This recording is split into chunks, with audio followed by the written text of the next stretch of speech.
तो चलिए अब हम आते हैं कृषि विभाग के द्वारा बहुत सारी जो योजनाएं क्रियान्वित की जा रही हैं उनके बारे में। बट एक चीज थोड़ा सा अभी आप याद रख लेना कि जब भी एग्रीकल्चर डेवलपमेंट की बात आए, ठीक है, एग्रीकल्चर में सुधार, एग्रीकल्चर में डेवलपमेंट, तो एक मैप यहाँ पे इन्हें डाला हुआ है, वो मैप आप याद रख लेना, ठीक है। और कुछ नहीं आए तो कुछ चीजें मैं आपको बोल रहा हूँ।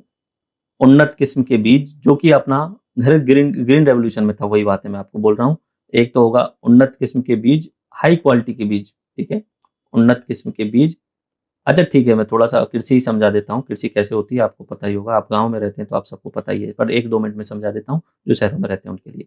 ठीक है, एक गांव है, इस गांव में यहाँ पे लोग रह रहे हैं, इस गांव के चारों तरफ खेत होते हैं, ठीक है, और गांव के नाम होते हैं, गांव के लोगों के नाम होते हैं खेत, ठीक है, आपस में एक दूसरे से जुड़े हुए होते हैं, और जुड़ाव को जो जुड़ते हैं जहाँ पे उसे मेड़ बोला जाता है। और इस मेड़ पे गांव में बहुत ज्यादा लड़ाई झगड़े होते हैं नॉर्मली, हर साल 2 साल में कोई ना कोई दुर्घटना घटती रहती है इस मेड़ को काटने के चक्कर में, ठीक है। तो अब क्या होता है कि मान लीजिए कि खेत है, अब किसान को कुछ फसल का उत्पादन करना है, तो पहले तो आपको ये पता होना चाहिए कौन सी फसल किस समय बोई जाती है, पहला ये आपको पता होना चाहिए। रबी, खरीफ और जायद, ठीक है, रबी अपनी सर्दियों के टाइम पे, खरीफ अपनी बारिश के टाइम पे, और जायद जो है वो गर्मी के टाइम पे, ठीक है। किसान को बेसिक जानकारी होनी चाहिए। मान लीजिए कि एक किसान है जिसका नाम है राम, और वो फसल उत्पादन करना चाहता है गेहूं का, ठीक है, गेहूं का उत्पादन करना चाहता है। तो आप ओवरव्यू में बताइए कि उसे टाइम पता होना चाहिए, टाइम कब होना चाहिए, अक्टूबर के आसपास में वो फसल बोएगा, ठीक है। फसल की कुछ कंडीशंस होती हैं, टर्म्स एंड कंडीशन, कि उसका टेम्परेचर कितना होना चाहिए, उसके लिए मिट्टी कितनी होनी चाहिए, उसके लिए पानी की कितनी उपलब्धता होनी चाहिए, उन्हीं आधार पे वो फसल बोएगा। आप अगर कहें कि रेगिस्तान में गेहूं बोवाओ और पानी की सुविधा है नहीं, तो फिर वहां गेहूं नहीं बोया जा सकता, क्योंकि गेहूं के लिए पानी की आवश्यकता होती है, ठीक है। तो कैसे होता है प्रोसेस, मैं आपको पूरा समझाता हूँ। ये राम का खेत है, ठीक है। अब राम ने टाइम चूज कर लिया कि अक्टूबर में, दिवाली के 2 दिन बाद मैं खेत बोने वाला हूँ, ठीक है। उससे पहले, उस खेत को बोने से पहले उस खेत को जोता जाता है, ठीक है, जुताई की जाती है उसकी 4 या 5 बार, और वो पहले ही जुताई हो चुकी होती है। जुताई के बाद में उसे एक तरीके से मैज दिया जाता है, समतल किया जाता है, फिर जुताई की जाती है, फिर मैज दिया जाता है। और ये इसलिए किया जाता है कि इसके अंदर की जो नमी है वो निकल के बाहर आ जाए, और इसमें जो ह्यूमस है वो भी बाहर आ जाए। एक तरीके से ये खेत जो है वो आगे बोने के लिए बहुत अधिक जो है वो एक सॉफ्ट बन जाए, इसलिए उसे पहले 5 या 6 बार जुताई की जाती है। जुताई करते समय बीज नहीं डाला जाता है, ठीक है। जुताई की जाती है 5 से 6 बार, और उसके बाद में एक मैज मैज बोलते हैं हमारे गांव की साइड में, यह समतल करने की एक पूरी एक सपाट कुछ ऐसा होता है, तो उसके द्वारा इसे समतल भी किया जाता है, ताकि वो उस खेत को सॉफ्ट या नरम बना दिया जाए, ताकि वो बोने के लिए, बुवाई के लिए बहुत आसान हो जाए। तो ये काम पिछले 1 महीने से चल रहा होता है, जुताई वाला, ठीक है, मे भी उससे भी ज्यादा टाइम से, क्योंकि 5 से 6 जोत देनी पड़ती है खेत में। उसके बाद में ये क्या करेगा, बुवाई की मशीन लाएगा, एंड बुवाई मशीन के द्वारा इस खेत को बो देगा, ठीक है। अब बुवाई के टाइम पे उसे क्या चीज की जरूरत पड़ी, एक तो मशीन की जरूरत पड़ी और ट्रैक्टर की जरूरत पड़ी, ठीक है। दूसरा, उसे बीज की जरूरत पड़ी। तो नॉर्मली क्या होता है कि हर किसी के पास में ना तो ट्रैक्टर है और ना ही मशीन है, इसलिए किसान को, राम के पास में ना तो ट्रैक्टर है ना मशीन है, तो वो उस किसान को क्या करना पड़ता है, उस ट्रैक्टर को हायर करना पड़ता है कि 1 बीघा खेत की जुताई करने के लिए 250 रुपए में दे दूंगा। मशीन का यूज करने के लिए भी उसे हायर करना पड़ता है किसी दूसरे व्यक्ति के। गांव में 10-15 ट्रैक्टर होते हैं, उनमें से कोई ना कोई से वो कॉन्टेक्ट करके और अपने खेत को जुतवाने के लिए बुलाता है, बट उसे पैसा देता है पर बीघा के हिसाब से, पर जुताई और पर बुवाई का, ठीक है। तो ये यहाँ पे पहली कमी क्या होती है कि मशीनीकरण जो है वो कम है, ठीक है, इसके कारण खेती में उत्पादन कम आता है। दूसरा, बीज, अगर वो बीज लो क्वालिटी के डाल देगा तो यहाँ पे जो उत्पादन होने वाला है वो भी लो क्वालिटी का होगा। तो हमारे ग्रीन रेवोल्यूशन में सरकार या एम एन स्वामीनाथन जी ने बोला था कि हमें हाई यील्ड वैरायटी वाले ऐसे बीज जो कि उच्च क्षमता वाले हों, जिनका उत्पादन अधिक हो, जो अन्य रोगों पे प्रतिरोधक क्षमता भी अधिक दर्शाते हो, तो हाई यील्ड वैरायटी वाले बीज होने चाहिए। तो 2 चीज हो गई, बीज हो गई। उसके बाद में यहाँ पे अगला सिस्टम होता है कि पानी की जरूरत होती है, तो सिंचाई, ठीक है, सिंचाई, तो सिंचाई की सुविधा होनी चाहिए। या तो सिंचाई आप जो है वो नदी जा रही हो तो नदी से कर लो, या बारिश हो गई है तो बारिश से कर लो, या आपके पास में ट्यूबवेल है तो ट्यूबवेल से कर लो, या सरकार को नहरें बना के देनी पड़ेंगी और नहरों के द्वारा जो वहां पे सिंचाई की जानी चाहिए। ट्यूबवेल को हम नलकूप बोलते हैं, ओके। तो उसके बाद में सिंचाई, सिंचाई भी गेहूं के लिए कम से कम 4 से 5 बार उसे पानी देना पड़ता है, 20-20, 25-25 दिन के अंतराल में 4 से 5 बार पानी देना पड़ता है। उसके बाद में इसमें एक नराई गुड़ाई की भी जरूरत पड़ती है कि जो खरपतवार आई है उसको हटाना होता है। खरपतवार को हटाना, ये प्रोसेस कहा जाता है नराई गुड़ाई। इसे मैनुअली किया जाता है नॉर्मली, आजकल कुछ मशीनें आने लग गई हैं, तो मशीनीकरण भी इसका किया जा सकता है खरपतवार को हटाने का। बाकी इसे हाथों से किया जाता है, सबसे ज्यादा मेहनत इसमें लगती है। उसके बाद में नराई गुड़ाई के बाद में अगली जो प्रोसेस होती है, वो प्रोसेस होती है अपनी पेस्टिसाइड की, पेस्टिसाइड्स की, ठीक है। एंड उसके अलावा पेस्टिसाइड से पहले भी यहाँ पे एक प्रोसेस जो होती है वो होती है अपनी खाद की, ठीक है। खाद जिसमें यूरिया या NPK ratio, nitrogen, phosphate and potassium, ये पर्याप्त मात्रा में होना चाहिए ताकि वो जो फसल उत्पादित हो रही है वो अच्छी ग्रोथ कर सके। इसमें यूरिया हो सकता है, डीएपी हो सकता है, अलग अलग खाद होते हैं तो वो हो सकते हैं, ठीक है। उसके बाद में ये जो खरपतवार आई है या तो उसका निराई गुड़ाई कर दी गई है, और इसके साथ में कुछ कीटाणु लग जाते हैं, कुछ रोग लग जाते हैं, तो उन रोगों को मारने के लिए पेस्टिसाइड यानी कीटनाशक का उपयोग जरूरी है। अगर कीटनाशक का उपयोग नहीं करेंगे तो वो जो कीट उस फसल में लगा हुआ है पूरी फसल को बर्बाद कर देगा, पेस्टिसाइड्स। और उसके बाद में अपना कटाई का टाइम आता है, तो इसे मैनुअली हाथों से काटा जाता है। कटाई के बाद में कुटाई का टाइम आता है, ठीक है। इसे कुटाई की जाती है इन द सेंस कि इसमें से एक हिस्सा, इसे कुटाई की मशीन होती है, ठीक है, थ्रेशर भी बोला जाता है उसे। एक हिस्सा जो है वो चारे के रूप में निकल जाता है और एक हिस्सा मूल उत्पादन जिसमें से गेहूं निकलने वाला है उसके रूप में निकल जाता है। फिर अगली प्रोसेस क्या होती है एज ए किसान, उसके लिए कटाई के बाद में, कुटाई के बाद में यहाँ पे उसका उत्पादन आ चुका है, यहाँ पे उसकी फसल मिल चुकी है। इस फसल को वो या तो कुछ हिस्सा अपने पास रखेगा, ठीक है, या कुछ हिस्सा जो है उसे बेचने के लिए मार्केट जाएगा, मंडी जाएगा, ठीक है। पुराने समय पे तो मंडियां होती नहीं थी, फिर सरकार के द्वारा एपीएमसी एक्ट लेकर के आया गया। कृषि क्षेत्र जो है वो नॉर्मली राज्य सरकारों के अंदर आता है, तो एपीएमसी एक्ट के तहत मंडियों का निर्माण किया गया है सरकार के द्वारा, और सरकार के द्वारा एक पॉलिसी लाई गई जिसे बोला जाता है मिनिमम सपोर्ट प्राइस, की हम आपको मिनिमम सपोर्ट प्राइस देंगे, जो कि ग्रीन रेवोल्यूशन के टाइम पे लाया गया था कि अगर आप गेहूं का उत्पादन कर रहे हो तो हम आपको 1500 रुपए या 1800 रुपए पर क्विंटल तो आपको देंगे ही देंगे। उससे ज्यादा मिल जाए तो अच्छी बात है, वो मार्केट की डिमांड के अनुसार हो सकता है। तो एमएसपी वाला जो है वो कॉन्सेप्ट के आधार पे उसे मंडियों में बेचने जाएगा, तो यहाँ पे मंडियों में उसका जो है वो ये जो फसल का उत्पाद है वो बेच दिया जाएगा, उसके पास में उसे पैसे मिल जाएंगे और उस पैसे से वो अपना कुछ उपयोग करने वाला है, अपने घर में लगा सकता है, बाल बच्चों की पढ़ाई लिखाई में लगा सकता है। तो ये किसानी की प्रोसेस होती है। अब किसानी की प्रोसेस वैसे तो आप में से ज्यादातर लोगों को पता ही होगा, बट अब मैं इन चीजों को दोबारा से रिवाइज करा रहा हूँ कि कौन कौन सी चीजें एक एक करके देखिए। मैं पेन चेंज कर लेता हूँ।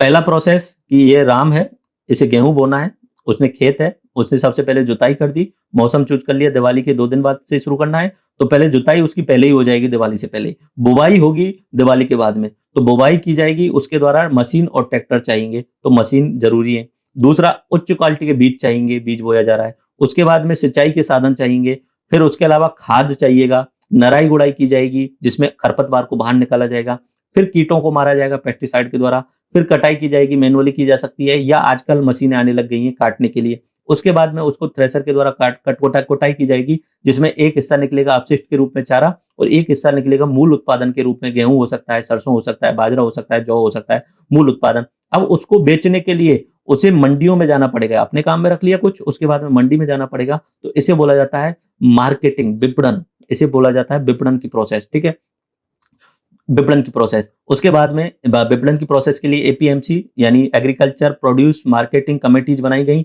ये राज्य सरकारों के द्वारा बनाई गई थी। इनमें सुधार करने की 2020 में मोदी सरकार के द्वारा कोशिश की गई थी, बाद में उस एपीएमसी अमेंडमेंट एक्ट को रद्द कर दिया गया था चुनावों के कारण, ठीक है। तो मंडियों में जाता है और मंडियों में एमएसपी का कॉन्सेप्ट रहता है, मिनिमम सपोर्ट प्राइस। मंडियों में किसान अपना ट्रैक्टर लेके या दूसरे के ट्रैक्टर अपना उत्पाद लेके जाता है, वहां पे आड़तिया होते हैं, वो आड़तिया जो होते हैं एक तरीके से वो जो किसान के द्वारा उत्पादन लाया गया है उसको और सरकार के बीच में या कोई भी कंपनी चाह रही है उनके बीच में काम करने का काम करते हैं, मिडिरी, जिसे हम बिचौलिया या बिचौलिया बोल सकते हैं, बीच वाला बोल सकते हैं।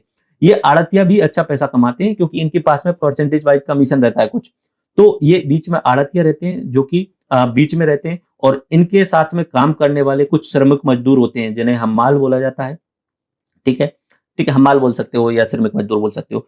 तो ये होते हैं और बाकी उसके बाद में पैसे आ जाते हैं। अब सरकार को आप खुद से सोचिए कि आपसे पूछ लिया जाए कि भाई अगर हमें खेती में उत्पादन बढ़ाना है, खेती का जो पैसा है वो अधिक करना है, किसान की आय दोगुनी करनी है, तो क्या क्या चीजें करनी चाहिए, तो आप ऑटोमेटिक अब चीजें निकाल पाओगे, आपको समझ में आ गई चीजें। सबसे पहली बात तो खेती में मशीनीकरण होना जरूरी है। अगर खेती में मशीनीकरण होगा, ट्रैक्टर होगा, तो उत्पादन अधिक होगा किसान के पास में। दूसरा, सिंचाई की सुविधा अधिक होगी तो निश्चित सी बात है उत्पादन अधिक होगा। उसके बाद में तीसरा, टेक्नोलॉजी अगर मिल जाए तो मजा आ जाए, टेक्नोलॉजी से वो देख रेख कर सके, टेक्नोलॉजी से वो पेस्टिसाइड का छिड़काव कर सके तो मजा आ जाए। चौथा, उस मिट्टी की जांच होनी चाहिए टाइम टू टाइम पे, तो सॉइल की हेल्थ का कार्ड बनना चाहिए, तो मिट्टी की जांच जिसमें आपकी टेम्परेचर, नमी और उन सब का पता चलता रहे। फिर उसके बाद में कटाई के लिए भी टेक्नोलॉजी चाहिए और फिर आपका फाइनल उत्पादन बनता है।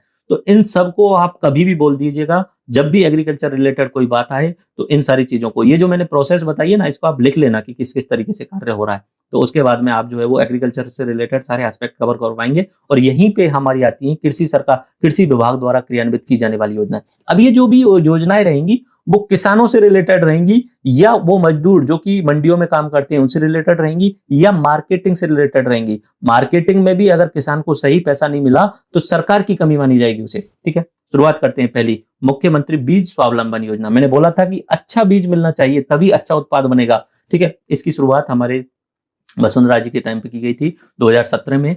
तो कृषकों द्वारा स्वयं के खेतों में अच्छी किस्म के बीज के निर्माण को बढ़ावा देना। अब क्या था कि पहले हम क्या कर रहे थे, हाई यील्ड वेराइटीज को बड़ी बड़ी कंपनियों से खरीद रहे थे। यहाँ पे मुख्यमंत्री बीज स्वावलंबन में बोला कि तुम खुद से स्वावलंबी बनो अपने बीज में, यानी तुम जो उत्पादन कर रहे हो उसमें कुछ हिस्सा अपने बीज उत्पादन के लिए भी रख लो, ताकि वो आगे अगली फसल के लिए यूज किया जा सके।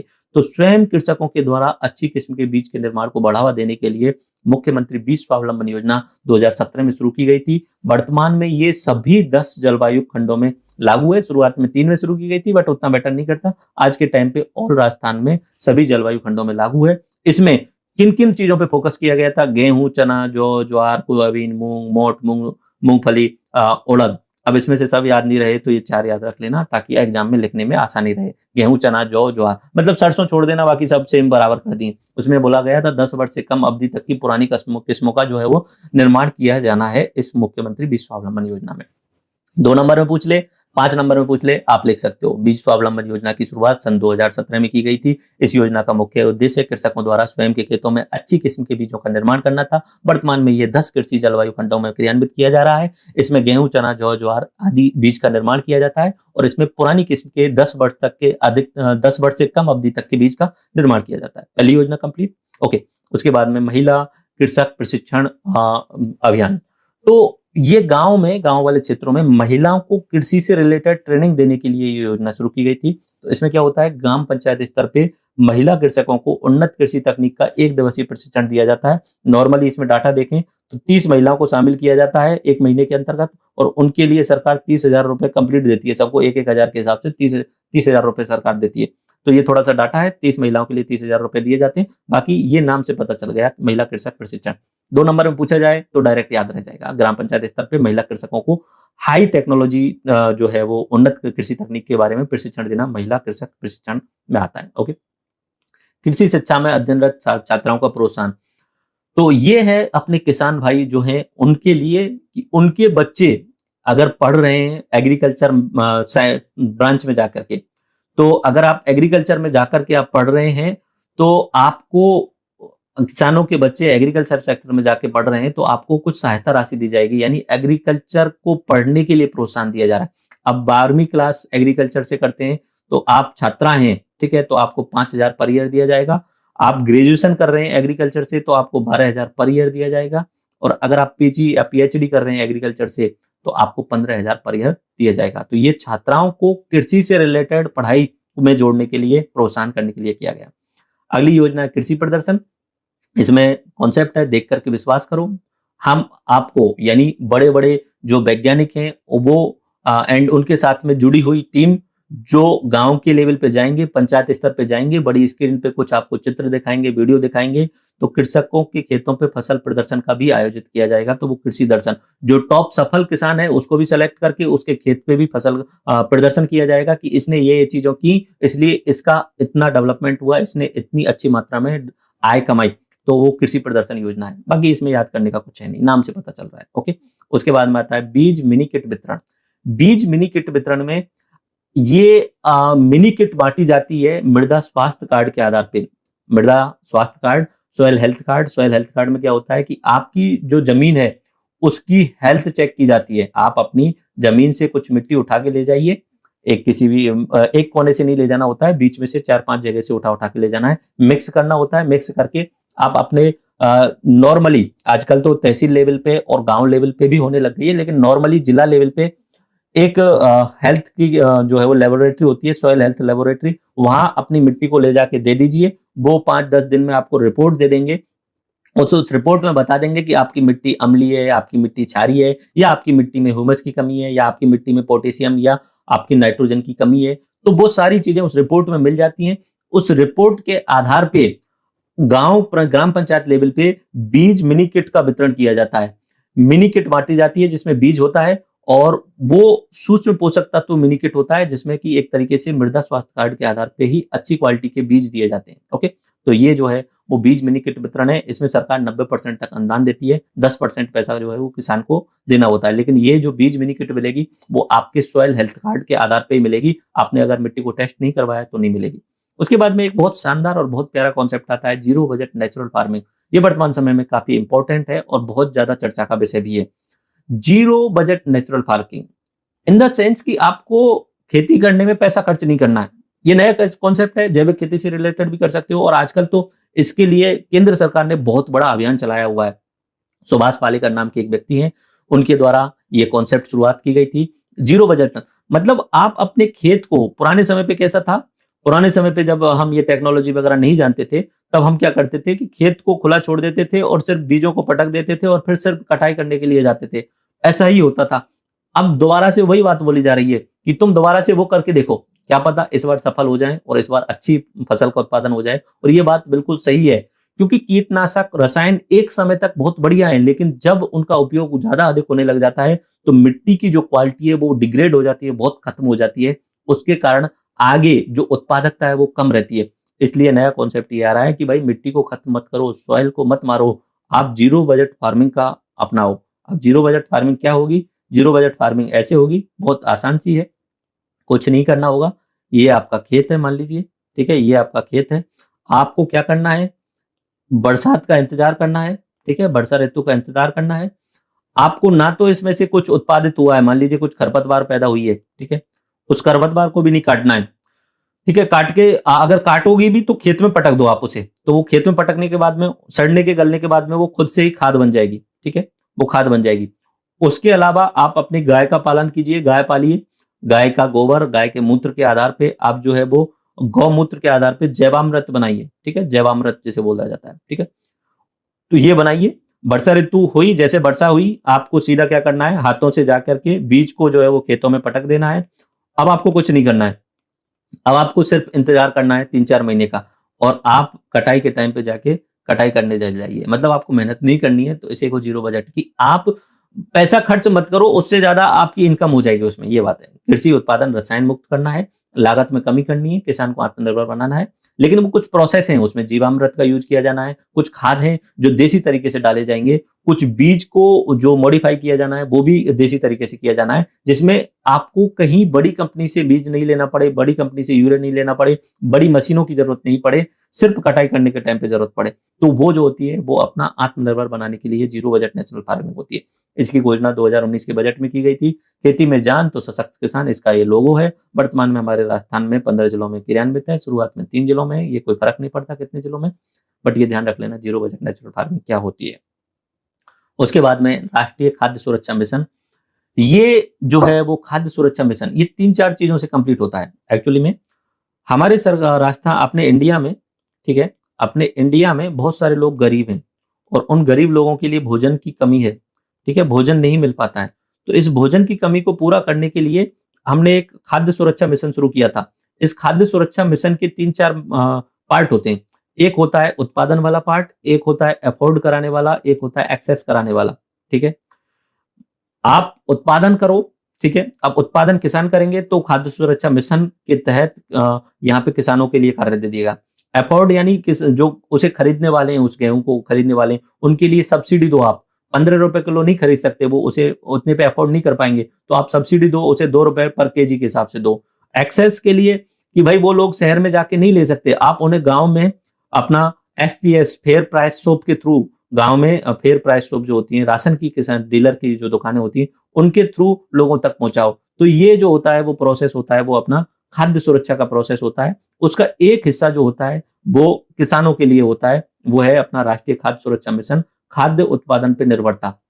एक हिस्सा किसानों के लिए, किसानों को भी काम करना है कि आप अधिक मात्रा में उत्पादन करो, तो ये 2007-8 में इस पे किसानों पे ध्यान देते हुए शुरू किया गया। गेहूं एवं दलहन पर मिशन प्रारंभ किया गया। मैंने पहले ही बताया था कि अपना खाद्यान्न जो आता है उसमें अनाज प्लस दलहन आता है, तो इस पे ये मिशन प्रारंभ किया गया था। वर्तमान में इसमें मोटा अनाज भी शामिल कर लिया गया है और वाणिज्यिक कपास भी शामिल कर ली गई है 12वीं पंचवर्षीय योजना में।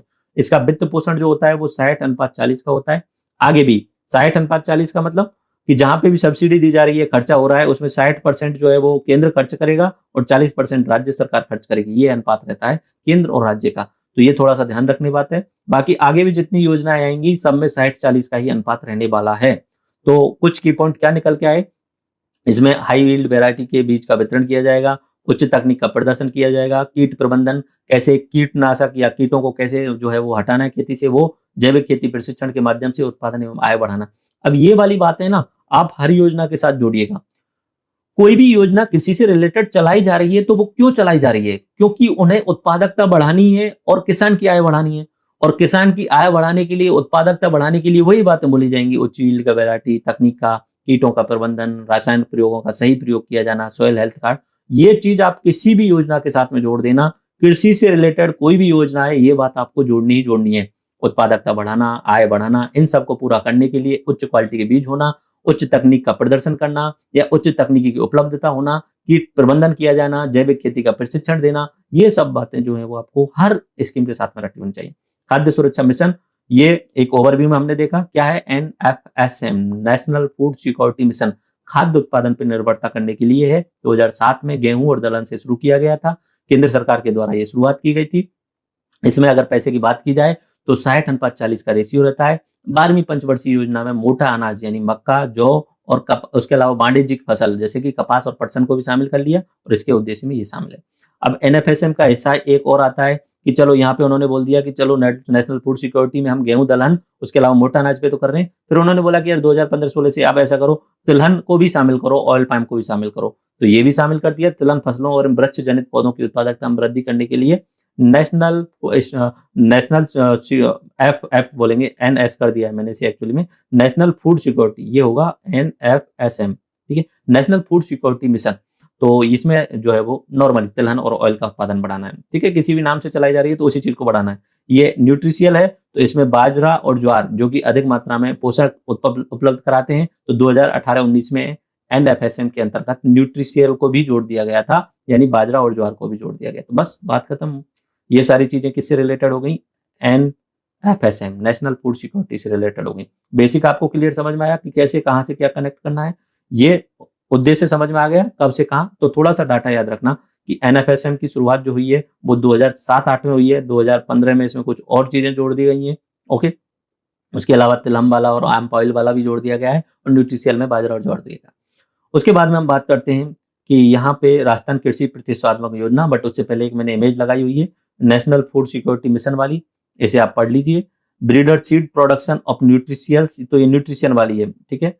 और हाई यील्ड की वैरायटी के बीज देना, मिनी किट का एलोकेशन करना, पब्लिसिटी फॉर न्यूट्रिसीरियल्स, इसके लिए प्रदर्शन करना, तो यही बातें यहाँ पे भी लिखी हुई हैं, वो बातें जो मैंने आपको समझाई।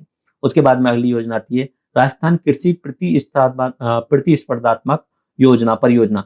तो ये योजना विश्व बैंक की सहायता से 2012 में शुरू की गई थी। अभी वर्तमान में 8 कृषि जलवायु खंडों और 17 जिलों में लागू है। इसका उद्देश्य है कृषि उत्पादकता को बढ़ाना, प्रसंस्करण एवं मूल्य संवर्धन, किसानों की आय को बढ़ाना। यही चीज हर, ये जो उद्देश्य है हर योजना के साथ में आएंगी। बेसिक कॉन्सेप्ट क्या है, उत्पादकता बढ़ाना। उत्पादकता बढ़ेगी तो किसान की आय बढ़ेगी, किसान की आय बढ़ेगी, उत्पादकता बढ़ने के साथ साथ में देश सेल्फ डिपेंडेंट भी बनेगा, देश दूसरे देशों को बेच भी सकता है, देश के पास में भी पैसे आएंगे। तो हर योजना का उद्देश्य वही रहने वाला है, उत्पादकता बढ़ाना। लेकिन नाम अगर कुछ जुड़ा हुआ है तो उस नाम से रिलेटेड बातें कर देना, प्रतिस्पर्धा कराएंगे आपस में एक दूसरे के साथ में, बात खत्म, ठीक है। उसके बाद में NMAT राष्ट्रीय कृषि विस्तार एवं तकनीकी मिशन, राष्ट्रीय कृषि विस्तार एवं तकनीकी mission, national mission on agriculture extension and technology, national mission on agriculture extension and technology, यानी कृषि का विस्तार करना है और तकनीकी का मिशन करना है। वही बातें आएंगी, गिन चुन के, नाम से कोई फर्क नहीं पड़ने वाला है। केंद्र राज्य का इसमें ये 2015 में लागू हुआ है। अब ये लागू होने वाली बात हर समय याद नहीं की जाएगी। जो 2019-20 में लागू हुई हैं या 21 में लागू हुई हैं, उनका तो आप याद रख लेना 15, 16, 25 में वो कोई फर्क नहीं पड़ने वाला, क्योंकि ऐसे पूछने को तो अगर वो 2009 का पूछ ले, 2005 का पूछ ले, तो फिर वो बर्थ इट नहीं है, उतना डाटा नहीं रख सकते। ह्यूमन कैपेसिटी होती है ना उन चीजों की, तो जिनका मैं मना कर रहा हूँ मत रटो, कोई दिक्कत नहीं है। बातें वही है, कृषि का विस्तार करना है, कृषि यंत्रीकरण करना है, बीज रोपण करना है तकनीक के लिए, राष्ट्रीय कृषि में राष्ट्रीय ई गवर्नेंस प्लान लाना है, बातें वही है, रट लेना हो सके तो। बस ये चीजें वही है जो मैंने अभी थोड़ी देर पहले बताई थी। उसके बाद एक और इंपॉर्टेंट मिशन आता है, राष्ट्रीय टिकाऊ खेती मिशन। ये शुरुआत 2014-15 से की गई थी। अनुपात वही 60:4 का 40 का है। 60 रुपए जो केंद्र देगा, 40 रुपए राज्य देगा। इसका उद्देश्य क्या है? वर्षा आधारित क्षेत्र का विकास करते हुए जलवायु परिवर्तन पर ध्यान केंद्रित कर टिकाऊ खेती को बढ़ावा देना और भूमि उर्वरा शक्ति को बढ़ाना। इसका टिकाऊ खेती का मिशन जो है उसका उद्देश्य ओरिजिनली ये है कि जो रसायनों के दुरुपयोग के कारण और गैर जरूरी फसलों के उत्पादन के कारण, जो जरूरत नहीं है वहां खेती ऐसी नहीं है, फिर भी जबरदस्ती उसी टाइप की खेती की जा रही है और जबरदस्त रसायनों का प्रयोग किया जा रहा है, तो जो मिट्टी है उसकी क्षमता खत्म हो चुकी है, मिट्टी जो है वो उर्वरा शक्ति खत्म हो चुकी है। तो अब आपको भूमि की उर्वरा शक्ति बनाए हो रखते हुए वर्षा आधारित क्षेत्र का विकास करना, जहां जितनी वर्षा हो रही है उस आधार पे उस फसल का उत्पादन करो जो उस क्षेत्र में सफल हो सके। क्या होता है, इसको एग्जांपल से समझिए। कपास, कपास का मान लीजिए कपास यानी जो अपना कॉटन जो होता है, तो कपास के लिए बहुत अधिक पानी की मात्रा आवश्यक होती है, ठीक है। अब ये कपास या धान ये नॉर्मली उन क्षेत्रों में होना चाहिए जहां अधिक बरसात होती है, जहां अधिक मात्रा में बाढ़ आने की संभावना होती है। पश्चिम बंगाल, बिहार जहां बाढ़ आती है तो वहां अधिक पानी, क्योंकि बहुत पूरा खेत जो है वो पानी से लबालब रहना चाहिए धान के लिए और कॉटन के लिए। लेकिन पंजाब और हरियाणा में नहर निकल रही है, तो लोगों ने क्या किया, वाणिज्यिक खेती है चलो मिसयूज करते हैं, तो नहरों के पानी का मिसयूज करके पानी को खेतों में पट के रखते हैं। लेकिन वहां उतनी बारिश नहीं हो रही है कि आप कपास और धान कर सके, वो तो पानी का मिसयूज है, ट्यूबवेल जबरदस्ती 24 घंटे चला रहे हैं। वहां पे जितनी बारिश हो रही है उस आधार पे ही खेती की जानी चाहिए ना। हमारे राजस्थान में आप धान करना चाहें अपने जयपुर में या पश्चिमी राजस्थान में तो पॉसिबल नहीं है। आप कृत्रिम तरीके से तो कर सकते हो कि भाई आप ट्यूबवेल से रात दिन पानी देके कर लो, लेकिन ओरिजिनल तरीके से नहीं है। तो उन्होंने बोला कि आप वर्षा आधारित क्षेत्र के आधार पे ही डेवलप करवाओ ना, जितनी वर्षा हो रही है उस आधार पे जो फसल सुटेबल है वो आप उपजाई करवाओ। भूमि उर्वरा शक्ति को बनाते हुए टिकाऊ खेती मतलब लॉन्ग रन के हिसाब से करवाओ। ऐसा नहीं कि आज इस साल हुआ है 50 कुंटल का, अगली साल उसमें से घट के 45 कुंटल का हो रहा है।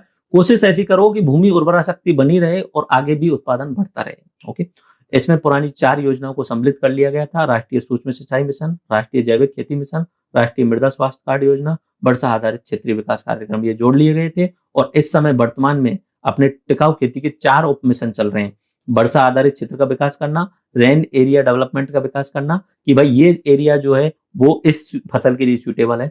उसके बाद में आज के समय पे दूसरा जो इसमें मिशन चल रहा है, दूसरा उप मिशन चल रहा है, वो है अपना परंपरागत कृषि विकास योजना, जिसमें जैविक उत्पादों को प्रमाणीकरण करना, विपणन में प्रोत्साहन देना, जैविक खेती को बढ़ावा देना, सीधा सीधा बात ये। तीसरा है मृदा स्वास्थ्य प्रबंधन एवं मृदा स्वास्थ्य कार्ड और कृषि वानिकी पर उप मिशन। तो ये 4 मिशन आज के टाइम पे चल रहे हैं और किसके तहत चल रहे हैं? राष्ट्रीय टिकाऊ खेती मिशन के तहत चल रहे हैं। तो ये ध्यान रखना, ये ऑब्जेक्टिव में पूछा जा सकता है, याद कर लेना। ओके, मृदा स्वास्थ्य कार्ड योजना, बाकी इस लेक्चर से रिलेटेड क्यूज आपको मिली हुई है वो आप करना तो ही चीजें याद रहेंगी, ठीक है। मृदा स्वास्थ्य कार्ड ये मैंने आपको बताया था कि 2014-15 से शुरू हुआ, नरेंद्र मोदी जी आए थे उसके बाद में शुरू किया था। तो ये इंपॉर्टेंट इसलिए है कि हमारे राजस्थान से इसकी शुरुआत की गई थी, सूरतगढ़ से। तो ध्यान रखना, राजस्थान सूरतगढ़ से 19 फरवरी 2015 को इसकी शुरुआत की गई थी। टैगलाइन था स्वस्थ धरा खेतरा सॉइल हेल्थ कार्ड।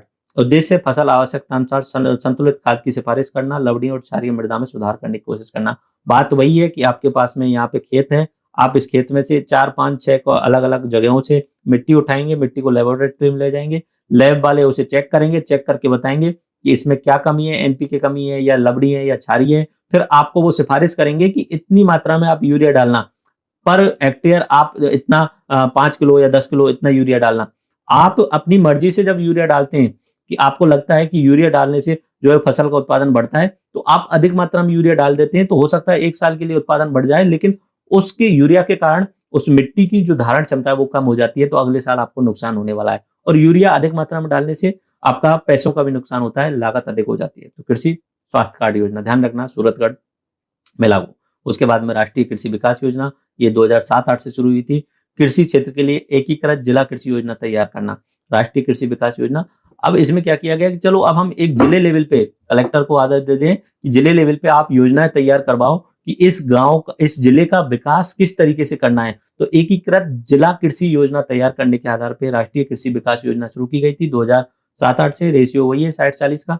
इसमें कृषि संबद्ध क्षेत्र में निवेश में बढ़ोतरी करने का प्रोत्साहन करेंगे। जो योजना बनाई जाएगी उसमें अलग अलग जगह के लोगों को आमंत्रित करके बोला जाएगा कि आप फूड प्रोसेसिंग में लगाइए, आप तकनीकी में लगाइए, आप कटाई मशीन में लगाइए, अलग अलग चीजों में खेती में निवेश करिए। तो ये इसका उद्देश्य था और इसके आधार पे बहुत सारे उत्कृष्टता केंद्र भी बनाए हैं।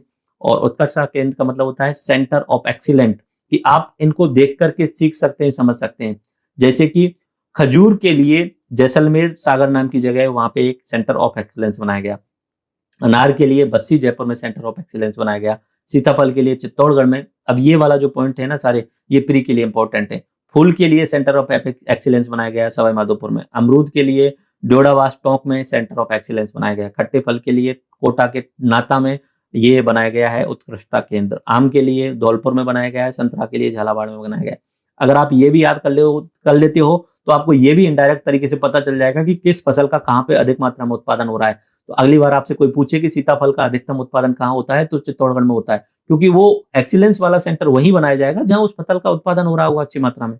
तो सीताफल का उत्पादन चित्तौड़गढ़ में हो रहा है। अनार का उत्पादन जयपुर बस्सी में अधिक मात्रा में हो रहा है, जयपुर में अधिक हो रहा है, तो इसलिए यहाँ पे सेंटर ऑफ एक्सीलेंस बनाया गया है। उसके अलावा संतरा का उत्पादन झालावाड़ में सबसे ज्यादा हो रहा है। ओके, फूल का उत्पादन सवाई माधोपुर में हो रहा है, तो ये थोड़ा सा याद रख लेना। उसके अलावा जैविक खेती के लिए सेंटर ऑफ एक्सीलेंस झालावाड़ में बनाया गया है। और कुछ डाटा, हमारे राजस्थान में प्रथम मसाला पार्क मथानिया जोधपुर में बनाया गया था और द्वितीय स्पाइस पार्क रामगंज मंडी कोटा में बनाया गया। ये प्री में काफी बार पूछा गया है, कोई भी एग्जाम हो उनमें मुंह उठा के पूछ लिया जाता है।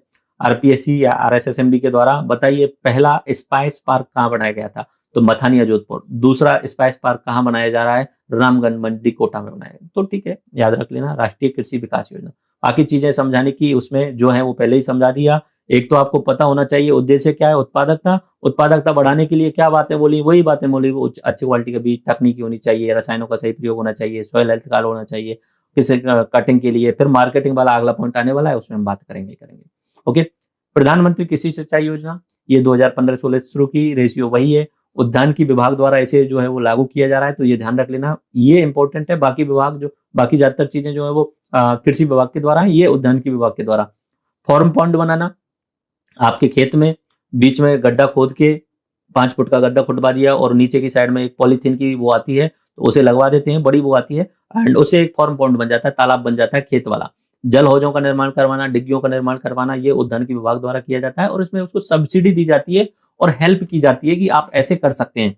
इसके टैगलाइन हर खेत को पानी होना चाहिए, पर ड्रॉप मोर क्रॉप, यानी हर बूंद का उपयोग होना चाहिए। तो इसी में कृषि सिंचाई योजना का भी आगे एक और सब मिशन में आता है, वो आता है बूंद बूंद सिंचाई परियोजना, वो भी इसी में शामिल हो जाती है। सिंचाई में निवेश को प्रोत्साहन देना, पहले पूर्व में संचालित जो 4-5 योजनाएं थी उनको इसमें शामिल कर लिया गया पीएम किसान। इससे पहले त्वरित सिंचाई लाभ कार्यक्रम, समन्वित जल ग्रहण, ऑन फार्म जल प्रबंधन, कमांड क्षेत्र विकास कार्यक्रम, इन सबको कृषि सिंचाई योजना में शामिल कर लिया गया। प्रधानमंत्री कृषि मंत्री सिंचाई योजना कवरेज ऑफ इन्वेस्टमेंट करवाना है, एग्रीकल्चर कल्टीवेशन को बढ़ाना है अंडर द इरिगेशन, यही बातें यहाँ पे लिखी हुई हैं। ओके, उसके बाद में फसल बीमा योजना, ये भी बहुत शानदार और बहुत प्यारी योजना है। इसमें से 5 नंबर का सवाल बनने की सबसे ज्यादा संभावना रहेगी इस वाले में से, ठीक है, क्योंकि इसके 2 नंबर का भी बनेगा प्रीमियम राशि से रिलेटेड, या ऑब्जेक्टिव में भी प्रीमियम राशि से मिलेगा। फसल बीमा योजना का मतलब ये हुआ कि देखो ऐसा है, गाँव में रहते हैं उनको पता ही है, आप फसल का उत्पादन करते हो, आपकी फसल पक करके तैयार हो चुकी है, आपने सरसों का उत्पादन किया है, गेहूं का उत्पादन किया, पक करके तैयार हो चुकी है। अब अचानक से क्या होता है कि किसी दिन गलती से किसी व्यक्ति के कारण उसके खेत में आग लग गई, तो 10-5 खेत जल गए, तो बहुत बड़ा नुकसान हो गया। आपने जो साल भर मेहनत करी थी वो सब नष्ट हो गई। अगर आग नहीं लगती है तो क्या हुआ, बहुत तेज बारिश और ओले आ गए, तो ओले के कारण क्या होता है, जो फसल का जो बीज होता है वो झड़ जाता है और नीचे गिर जाता है, तो ओले के कारण नुकसान हो गया, पूरी फसल नष्ट हो गई। या तेज अंधड़ आ गया तो फिर नुकसान हो गई, या आपने फसल काट दी और बारिश आ गई तो फसल नष्ट हो गई, क्योंकि वो सड़न आ जाती है उसमें, तो वो फसल नष्ट हो गई। तो उन सब रिस्कों से बचाने के लिए बीमा का मतलब होता है रिस्क से बचाने के लिए। आपको लाइफ में रिस्क तो आती रहेंगी, तो आप लाइफ इंश्योरेंस भी तो करवाते हो, हेल्थ इंश्योरेंस भी करवाते हो। ऐसे ही यहाँ पे फसल बीमा योजना, यानी फसल की बीमा करवाना है, आपको कुछ पैसा देना है।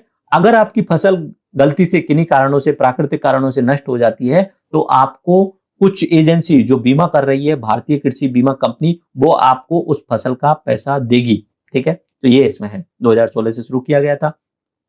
प्राकृतिक आपदा, इवन एक रोग हो जाते हैं, पूरी फसल रोगों के कारण नष्ट हो जाती है, रोगों के कारण फसल में नुकसान होते हैं, वित्तीय सहायता देना, यानी बीमा कवरेज देना। और बीमा करने वाली कंपनी है भारतीय कृषि बीमा कंपनी द्वारा इसे बीमा किया जाता है। इसमें खाद्यान्न फसलें भी शामिल हैं, तिलहन भी शामिल हैं, वाणिज्यिक भी शामिल हैं, या बागवानी फसलें भी शामिल हैं, सब हैं। और इस योजना में पोस्ट हार्वेस्ट यानी कटाई के 14 दिन तक का नुकसान भी शामिल है। यानी आपने कटाई कर दी, उसके बाद में भी अगर 14 दिन में आपकी फसल नष्ट हो गई है, किन्हीं कारणों से आग लग गई है, या बारिश में सड़न हो गई है, या ओलों के कारण, या यहाँ रोगों के कारण नष्ट हो गई है, कटाई के 14 दिन बाद भी, तो भी आपको वहां पे आपको बीमा कवरेज मिलेगा ही मिलेगा। पहले क्या होता था, कटाई से पहले तक का होता था, इसमें पोस्ट हार्वेस्ट यानी कटाई के बाद वाला भी शामिल किया गया है। ओके, अब इसमें किसानों को कुछ प्रीमियम भी देना पड़ेगा, फ्री में तो होगा नहीं।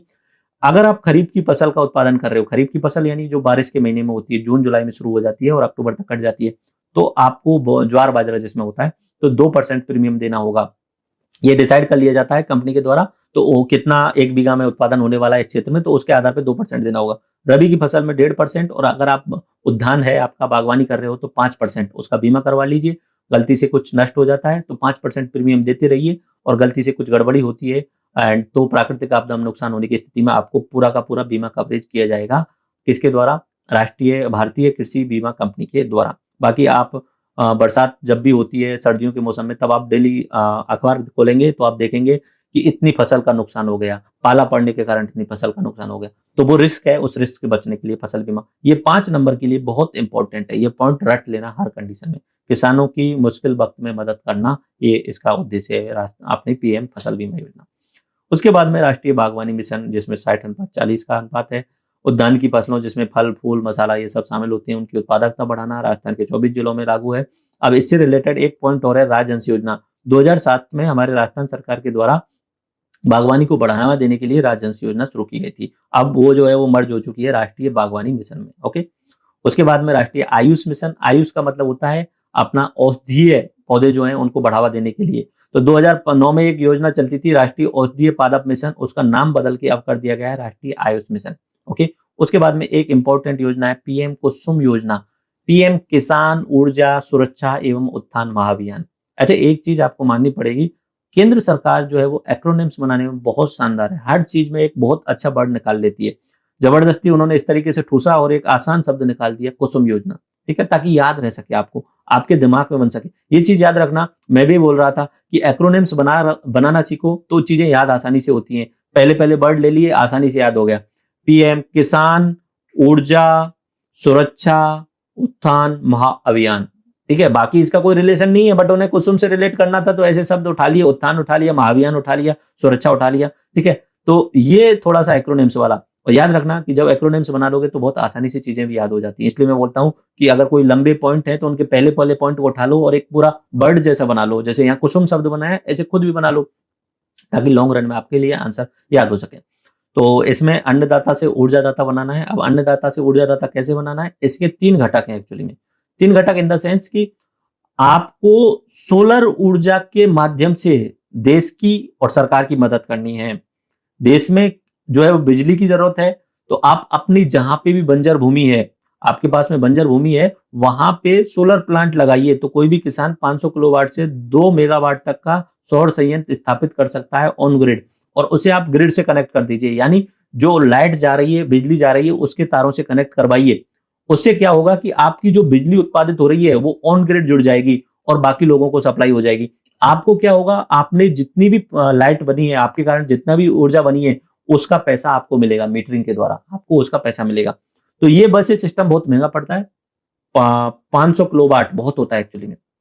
हर घर का नॉर्मली 1.5-2 किलोवाट का यूज होता है, तो 500 किलोवाट से आप अनुमान लगा लीजिए कितने घरों का यूज किया जा सकता है। ये 2 मेगावाट बहुत बड़ा होता है। तो अगर 500 किलोवाट और 2 मेगावाट का आपको सौर संयंत्र लगाना है, तो आपके पास में कम से कम 3 से 4 करोड़ रुपए या 5 करोड़ रुपए होने चाहिए। ठीक है, बाकी और ओवरऑल देखें तो और ज्यादा भी खर्चा होगा। इसमें सरकार सब्सिडी दे रही है 60% की। मान लीजिए कि आप 1 मेगावाट का प्रोजेक्ट लगा रहे हैं, तो 1 मेगावाट का मैं अनुमान लगा के अगर मैं बोलूं तो 1 किलोवाट का आता है 30,000, तो 1,000 का गुणा करेंगे तो 30 करोड़ के आसपास हो रहा है मेरे हिसाब से इसमें। ओके, तो 30 करोड़ में से 60% सब्सिडी सरकार दे रही है, ठीक है, जिसमें 30% सेंटर देगी, 30% स्टेट देगी। उसके बाद में आपको 30% लोन लेने की भी सुविधा दी गई है, बैंक से आप 30% लोन ले सकते हो 4-5 करोड़ का।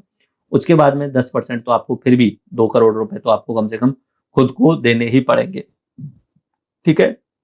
ये होती है पीएम कुसुम योजना का घटक ए, कंपोनेंट ए, जो आप अपनी बंजर जमीन है उस पर लगा करके फिर पैसा कमा सकते हैं। फिर पैसा क्या, आप डेली कुछ बिजली उत्पादित करेंगे, मानिए आपने 1,000 यूनिट डेली का उत्पादन किया, ठीक है, आज आपने 1,000 यूनिट उत्पादन किया, सरकार आपको फिक्स कर देगी 4 रुपए पर यूनिट का या 4.5 रुपए पर यूनिट का, तो आज आपके 4,000 रुपए हो गए, यानी पर डे आपके 4,000 हो गए। अगर इस तरीके का है 500 या 1,000 वाट वाला है, तो मेरे हिसाब से 1 किलो वाट वाला भी जो है वो 3 यूनिट के आसपास पर डे दे देता है, तो भी आप अनुमान लगाएं तो 1,000 मेगावाट वाला 3,000 यूनिट दे देगा, और 4 के हिसाब से लगाएं यहाँ पे अनुमान करके, तो 12,000 रुपए पर डे भी कमाए जा सकते हैं। लेकिन शुरुआत में आपको उसमें 3-4-5 करोड़ रुपए का इन्वेस्ट करना ही होता है। और इसके लिए हमारे राजस्थान में भालोजी में एक किसान थे, उनके द्वारा कोटपुतली में ये पहला जो है वो स्थापित किया जा चुका है। ये घटक एक कुसुम परियोजना का कंपोनेंट, यानी सोलर प्लांट बड़े लेवल का। उसके बाद में दूसरा गढ़सीसर में भी सोलर प्लांट स्थापित किया जा चुका है, ये बड़ा वाला प्लांट। ओके, ये इसका मेजर उद्देश्य है कि इस तरीके से बहुत सारे किसान या बहुत सारे इन्वेस्टमेंट करने वाले लोग जुड़ेंगे और इंडिविजुअली सोलर प्लांट बनाएंगे और सरकार को बिजली बेचेंगे, तो खुद की भी इनकम होगी और सरकार को भी सहायता मिलेगी। तो ये घटक है।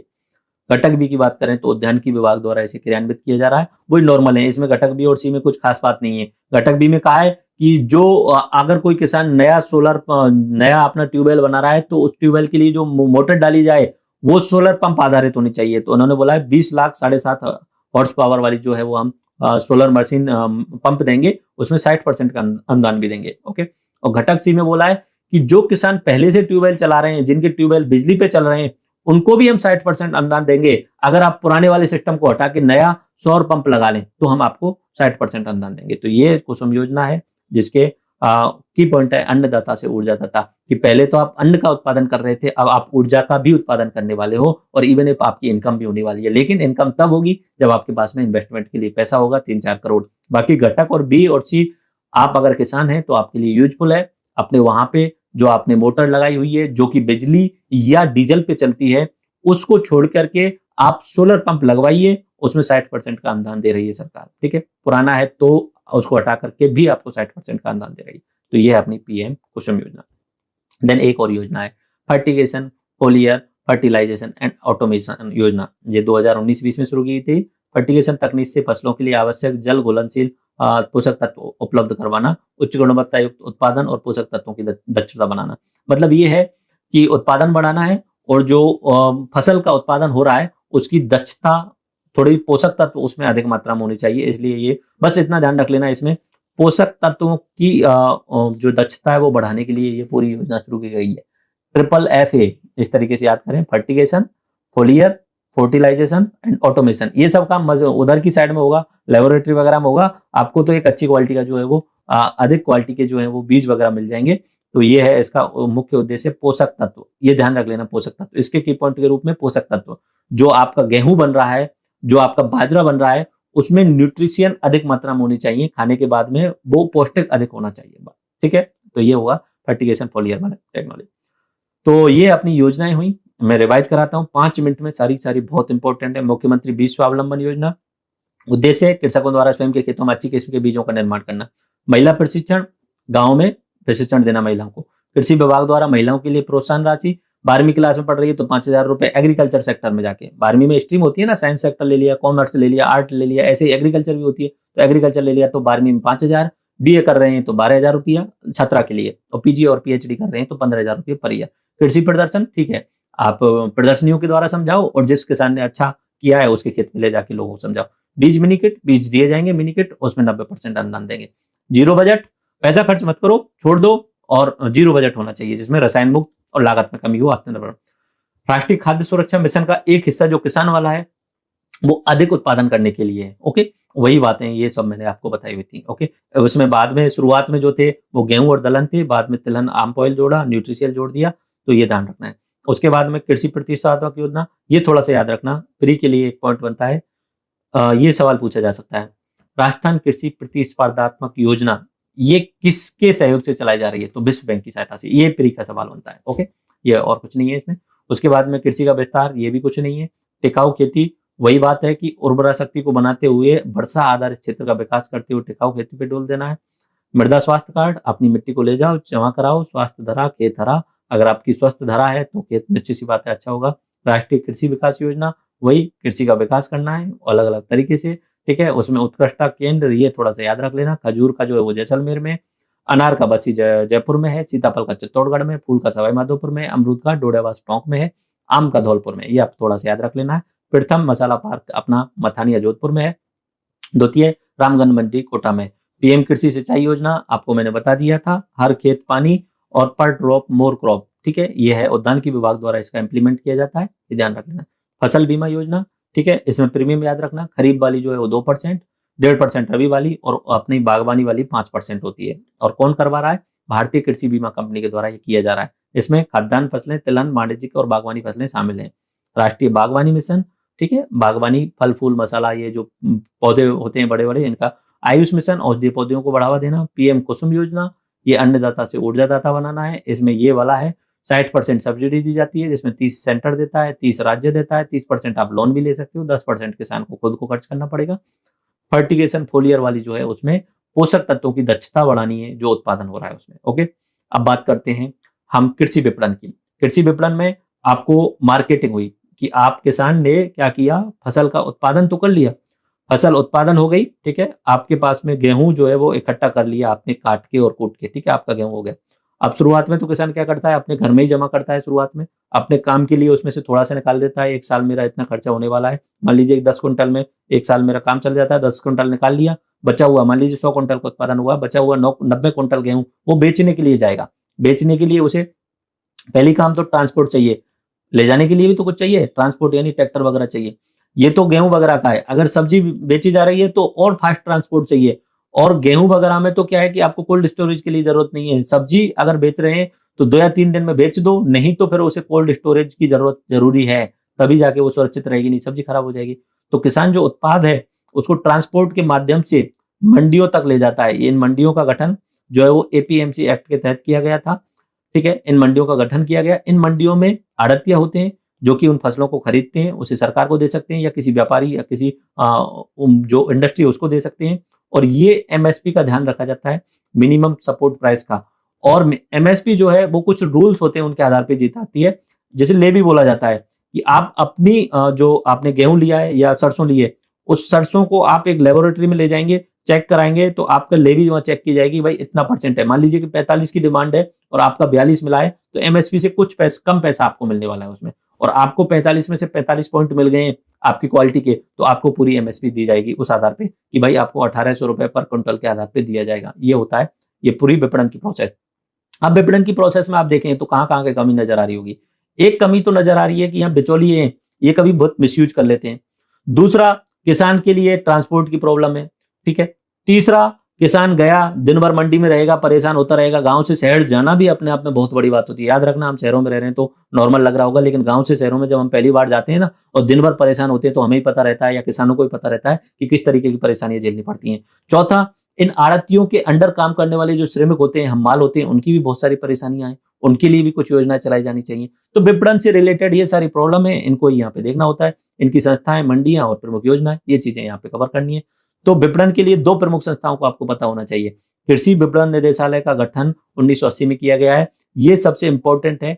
एग्रीकल्चर मार्केटिंग डायरेक्टरेट, ठीक है, तो ये जो है वो 1980 में गठित किया गया। कृषकों को उनकी उपज का उचित मूल्य दिलाना व गुड मार्केटिंग फैसिलिटी प्रोवाइड कराना, अच्छी विपणन की सुविधाएं प्रदान करना, ये किसका उद्देश्य है? कृषि विपणन मंत्रालय का, कृषि विपणन निदेशालय का। यह राज्यों में मंडी नियामक एवं प्रबंधक का कार्य भी करती है, उनको लागू करवाती है। मंडी नियामक एवं प्रबंधक का मतलब हुआ जो मंडियां हैं उनके कुछ रूल्स और रेगुलेशन है, क्या उन रूल्स एंड रेगुलेशन को वहां मंडी के लोग फॉलो कर रहे हैं या नहीं कर रहे हैं, ये देखभाल भी कौन करती है? अपनी कृषि विपणन निदेशालय करता है, जिसका गठन 1980 में हुआ था। इसके अलावा एक संस्था और है, राजस्थान राज्य कृषि विपणन बोर्ड, इसका गठन 1974 में हुआ था। ये जो बोर्ड का गठन हुआ था वो यशवंत सिंह नाहर समिति की सिफारिश पे किया गया था। ये राज्य में कृषि उपज मंडी समितियों के समग्र विकास के लिए एक स्वायत्त संस्था है। ये तो कर रही है, इधर ऊपर वाली तो रूल्स एंड रेगुलेशन को फॉलो कराने का काम, ये कर रही है उन मंडियों का विकास करने का काम, मंडियों को डेवलप करने का, उनका इंफ्रास्ट्रक्चर डेवलप करने का। ठीक है, तो ये अपनी राजस्थान राज्य कृषि विपणन बोर्ड और एक है अपनी कृषि विपणन निदेशालय, दो तो संस्थाएं हो गई। ओके, अब उसके बाद में आपको कुछ चीजें पता होना चाहिए। एपीएमसी एक्ट क्या है, उसके बाद में ई नाम क्या है, ठीक है, उसके बाद में कुछ योजनाएं चल रही हैं उनके बारे में पता होना चाहिए। तो शुरू करते हैं एपीएमसी एक्ट। पूरा फुल फॉर्म बोलूं मैं, agriculture produce and live stock market committee. किसान की उपज, पशुधन बाजार मंडियां जो हैं वो इसी के आधार पे जो है वो डेवलप की गई हैं। किसान की उपज के लिए और पशुधन के मंडियों के लिए जो भी मंडियां बनी है वो इस एक्ट के तहत बनी है। किसान मंडी और पशु मंडी ये दोनों ही एपीएमसी एक्ट के तहत बनी है, और ये राज्य बनाते हैं, सारे सारे एपीएमसी एक्ट के तहत मंडियों का निर्माण राज्य करते हैं, अलग अलग राज्य अपने अपने हिसाब से बनाते हैं। इन मंडियों में फसल का उचित मूल्य यानी एमएसपी के आधार पे जो है वो फसल को उचित मूल्य पर खरीदा जाता है। इन मंडियों का गठन राज्य सरकार द्वारा किया जाता है। 2020 में इसमें वर्तमान में कोशिश की गई थी इसे चेंज करने के लिए, किसान बिल जिसे बोला जाता है, बट वो रद्द हो गया था। उसमें क्या किया गया था, एपीएमसी के अंतर्गत जो 2% का टैक्स लिया जा रहा था, उसके अलावा उन्होंने बोल दिया कि एपीएमसी में तो लिया ही जाएगा, लेकिन किसान बाहर भी बेच सकते हैं अपनी फसल को, लेकिन उसमें 2% टैक्स नहीं लिया जाएगा। तो उस पर कभी हम बाद में बात कर लेंगे, ठीक है, जो कि किसान बिल रद्द हो चुके हैं तो पूछे जाने की संभावना नहीं है। वर्तमान में ऑल ओवर इंडिया में 1000 मंडियों को इनाम से जोड़ दिया गया। अभी इनाम क्या है थोड़ी देर में हम समझते हैं। अगला पॉइंट है इनाम। इलेक्ट्रॉनिक नेशनल एग्रीकल्चर मार्केट 2016 में शुरुआत हुई थी। अब होता क्या था कि मान लीजिए कि ये भरतपुर की मंडी, ये जयपुर की मंडी और ये भीलवाड़ा की मंडी। कोई अपना भरतपुर का किसान है, ठीक है, भरतपुर का कोई किसान है, वो अपना गेहूं बेचने जा रहा है और गेहूं की यहाँ पे कीमत है 1800 रुपए पर क्विंटल, ठीक है, जयपुर में चल रही है 1850 रुपए पर क्विंटल और इधर भीलवाड़ा में चल रही है 2000 रुपए पर क्विंटल, ठीक है। ऐसे ही अलग अलग राज्यों में अलग अलग होती थी, हर मंडी में अलग कीमत होती है, ठीक है, अलग अलग राज्यों में हर मंडी में अलग अलग कीमत थी। तो सरकार ने कहा कि यार किसान को ऐसी सुविधा क्यों दें कि वो सबसे कम वाले भी बेचे, किसान को ओपन कर देते ना। किसान के लिए बोला कि ऐसा करते हैं, हम इन सभी मंडियों के जो भाव हैं उनको एक पोर्टल पे दे देते हैं, एक वेबसाइट पे दे देते हैं कि भाई आज के टाइम पे नागपुर में गेहूं का भाव चल रहा है 2200 रुपए पर क्विंटल का। तो ये जो भरतपुर वाला किसान है वो सोचेगा यार यहाँ पे 1800 और उधर 2200 और मेरी 100 क्विंटल है, 100 क्विंटल है या 1000 क्विंटल है, 400 के हिसाब से अंतर करेगा तो 4 लाख का अंतर आ रहा है उसका, 400 क्विंटल मान लीजिए उसकी। तो अगर वो अंतर आ रहा है इतना सारा 4 लाख का, तो फिर वो सोचेगा मैं कि यार कैसे भी करके ट्रांसपोर्ट करके उसे नागपुर भिजवा दूं। तो ई नाम पोर्टल में द्वारा सभी मंडियों को एक साथ में जोड़ दिया गया। उससे अलग अलग जगह की कीमतों का पता चल जाएगा किसान को, और घर बैठे वो किसान जो है वो अपनी फसल को दूसरी जगह पे बेचने के लिए जा सकता है, ठीक है। बाकी सरकार ने फिर बाद में ये सोचा कि भाई चलो यहाँ भरतपुर वाले को नागपुर वाला पसंद आ गया तो यार ये लेके कैसे जाएगा, तो इसलिए ट्रांसपोर्ट फैसिलिटी भी प्रोवाइड करवा दी। ई नाम है इलेक्ट्रॉनिक नेशनल एग्रीकल्चर मार्केट, 2016 से शुरुआत है। क्या है, राष्ट्रीय बाजार में वस्तुओं की एक कीमत तय करने के लिए, कृषि वस्तुओं को खरीदी एवं बिक्री में पारदर्शिता लाने के लिए, घर बैठे भारत की मंडियों की फसल कीमत जानकारी के लिए 24 प्रकार की फसलें इसमें शामिल हैं। वर्तमान में 18 राज्यों की 1000 मंडियां इसमें जुड़ चुकी हैं और राजस्थान की 144 मंडियां इसमें शामिल है। अगली योजना राजस्थान राजीव गांधी कृषक साथी योजना, ये 2009 से शुरू हुई थी। ये क्या होता है, कृषि विपणन के दौरान जो मजदूर कार्य कर रहे हैं उनको दुर्घटना की स्थिति में वित्तीय सहायता देना। यानी कृषि का विपणन जहां मंडियों में होता है, उन मंडियों में कुछ लोग काम कर रहे हैं, तो उनको अगर कोई दुर्घटना हो जाती है, वो उनको घायल हो जाते हैं या उनको चोट लग जाती है, तो उनको वित्तीय सहायता देने के लिए राजीव गांधी कृषक साथी योजना शुरू की गई थी। अगर दुर्घटना में मृत्यु भी हो जाती है तो 2 लाख रुपए की वित्तीय सहायता दी जाएगी। अगर कोई दुर्घटना हो जाती है तो 50,000 रुपए तक की आपको सहायता दी जाएगी। पुराने समय पे एक योजना चलती थी किसान जीवन कल्याण योजना, उसका नाम बदल के 2009 में कर दिया गया था राजीव गांधी कृषक साथी योजना। अगली योजना है किसान कलेवा योजना, ये 2014 से शुरू हुई है। ये वही योजना है जो मैं अभी बता रहा था कि किसान गांव से निकल के गया है, खाना खा के गया नहीं है, दूसरे के ट्रैक्टर में अपनी फसल लेके गया है, दिन भर उसे इंतजार करना पड़ेगा अपनी बारी का, तो दिन भर वो परेशान रहेगा, उसके पास पैसे अधिक है नहीं। तो सरकार ने बोला कि जो मंडियों में लोग आ रहे हैं उनके लिए किसान कलेवा योजना शुरू करते हैं। मंडियों में किसानों को रियायती दर पे भोजन उपलब्ध कराया जाएगा और ये कूपन व्यवस्था के माध्यम से होगा। कूपन व्यवस्था इसलिए जरूरी है क्योंकि पता तो होना चाहिए कि ये किसान ही है। अगर सबको ही दे देने लग जाएंगे तो बाहर के लोग भी आके खाने लग जाएंगे। तो कूपन व्यवस्था यानी कि आपने टोकन कटवाया होगा कि मैं अपनी फसल लेकर के आया हूं, तो वो आड़त कूपन वगैरह देते हैं, तो 5 रुपए में एक बढ़िया सा शानदार सा भोजन मिल जाता है। वैसे उस भोजन की कीमत होती है 30 रुपए, उसमें से 25 रुपए जो है वो वहां की मंडियां वहन करती हैं, लेकिन 5 रुपए देने होते हैं किसान को, अच्छी क्वालिटी का भोजन मिल जाता है। पुराने समय पे एक योजना थी आपने रसोई योजना, उसका नाम बदल के 2014 में किया गया था किसान कलेवा योजना। आगे बात समझे। अगली एक इंपॉर्टेंट योजना महात्मा गांधी ज्योतिबा फुले मंडी श्रमिक कल्याण योजना 2015 में शुरू की गई थी। ये भी उनके लिए है जो अपनी मंडियों में काम करने वाले हम्माल या पल्लेदार होते हैं, जो अपनी पीठ पर बोरियों को लाद करके एक जगह से दूसरी जगह रखते हैं, तो उनको आर्थिक संबल देने के लिए जो ये योजना शुरू की गई थी। तो अगर कोई श्रमिक कोई भी श्रमिक नया पिता बना है तो फिर उसको 15 दिन की छुट्टी दी जाएगी। ये बहुत अच्छी बात थी इसमें कि आप पिता बने हो तो आप पितृत्व अवकाश लीजिए 15 दिन की, और मजदूरी आप 15 दिन की आपको मजदूरी दी जाएगी, आपके पैसे नहीं काटे जाएंगे, ठीक है, बट आपको प्रूव करके रखना पड़ेगा कि आपके नया बच्चा पैदा हुआ है। उसके अलावा कोई श्रमिक महिला है, वो या तो अपनी खुद की शादी करना चाह रही है या अपनी बेटियों की शादी करनी चाह रही है, तो उसको 50,000 रुपए पर शादी मिलने वाले हैं। 2 बेटियों, मैक्सिमम 2, ऐसे नहीं 5-10 बेटियों की शादी नहीं करवाएंगे, मैक्सिमम 2 बेटियों की शादी तक 50,000 रुपए सहायता दी जाएगी शादी में। तो ये भी बहुत अच्छी बात है। प्रसूति महिला है, किसी को बच्चा हुआ है तो उसको 2 प्रसूतियां, मैक्सिमम 2 प्रसूति तक 45 दिन का अवकाश दिया जाएगा, मातृत्व अवकाश, और भुगतान सहित दिया जाएगा, पैसे भी दिए जाएंगे। कितनी अच्छी बात है, ठीक है। क्या नाम है इसका, महात्मा ज्योतिबा फुले मंडी श्रमिक योजना, ठीक है। तो अगर किसी महिला को बच्चा हो रहा है जो कि उस मंडी में काम करती है, तो वो 45 दिन का मातृत्व अवकाश ले सकती है, पैसे भी मिलेंगे उसको। अगर कोई श्रमिक घायल हो जाता है तो उसको बीमारी सहायता में 20,000 रुपए तक दिए जाते हैं। अगर किसी श्रमिक का, हम्माल का, पल्लेदार का कोई बच्चा 60% से अंक लाता है, अधिक अंक लाता है, तो मेधावी छात्रवृत्ति योजना के तहत उसे पैसे या धनराशि दी जाती है। उसके बाद में कृषक कल्याण कोष, किसानों के कल्याण के लिए कुछ फंड बना हुआ है जिसे हम फार्मर वेलफेयर फंड बोलते हैं। इसकी शुरुआत 2019 में की गई थी 1,000 करोड़ के साथ में। वर्तमान में एक नई साथी योजना आई, कृषक साथी योजना, उसके तहत इसमें राशि बढ़ा करके 5,000 करोड़ रुपए कर दी गई है। ओके, बात वही है। कृषक कल्याण योजना, ये कोष क्या है, एक कोष बना दिया आपने मान लीजिए कि सीएम अशोक गहलोत जी, उन्होंने कहा किसानों का फायदा करने के लिए एक कोष बना देते हैं, फंड, ठीक है, और इस फंड में मैं 1,000 करोड़ रुपए डाल देता हूं। अब मंत्रालय या जो भी अनुमति लेना चाहे इन 1,000 करोड़ में से कभी भी उठा सकते हैं किसी भी ट्राइब के डेवलपमेंट करने के लिए। तो ये फंड है जिसमें से अलग अलग योजनाओं में कुछ भी पैसा उठाया जा सकता है। और इस बार 2022-23 में जो बजट आए उसमें उन्होंने इसका नाम थोड़ा सा चेंज करके कृषक साथी योजना बोल दिया। कोष तो वही रहा, लेकिन योजना के नाम पे उन्होंने बोल दिया कि अब 1,000 करोड़ नहीं, अब इसमें 5,000 करोड़ है। अब इसमें से अन्य योजनाओं के लिए, कृषि से रिलेटेड जितनी भी योजना है उनके लिए फंड उठाया जा सकता है। ओके, बात वही है, उद्देश्य क्या होगा, वही डेवलपमेंट करना होगा, उद्देश्य में कोई चेंज नहीं होने वाला होगा।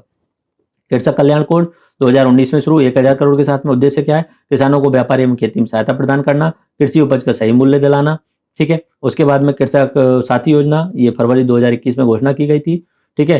पहले जो अपना फार्मर वेलफेयर फंड है ना, 1,000 करोड़ था, 2021 में उसे बढ़ा के 2,000 करोड़ कर दिया गया, और 2022-23 यानी इसी साल जो है वो बढ़ा करके 5,000 करोड़ कर दिया। और उन्होंने कहा, अशोक गहलोत जी ने, कि अब कृषि से संबंधित जितनी भी योजनाएं हैं उन्हें हमें जो है वो मिशन मोड पे चलाना है, उन्हें फास्ट क्रियान्वित करवाना है।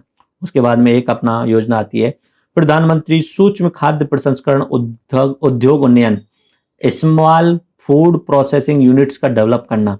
तो ये जो है वो उद्योग मंत्रालय, गवर्नमेंट ऑफ इंडिया के द्वारा असंगठित क्षेत्र के जो स्मॉल फूड प्रोसेसिंग यूनिट्स हैं, असंगठित खाद्य प्रसंस्करण क्षेत्र की जो यूनिट है, इकाई है, उनको डेवलपमेंट करना है।